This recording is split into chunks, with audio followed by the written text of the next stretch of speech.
Salvatore Camedda, chef stellato che oggi ha realizzato il secondo laboratorio con le stelle per il Festival della Bottarga.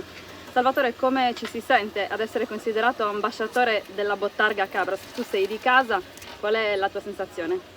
Beh, sicuramente è una sensazione bellissima ritornare sempre dove sono cresciuto. Sono nato come si può dire, a Pane e Bottarga, quindi è una sensazione bellissima ritrovare amici e comunque essere ambasciatore nel mondo di un prodotto così importante per Cabras e per i suoi cittadini. Chi più di te quindi ci può dire come si deve utilizzare la Bottarga nelle preparazioni?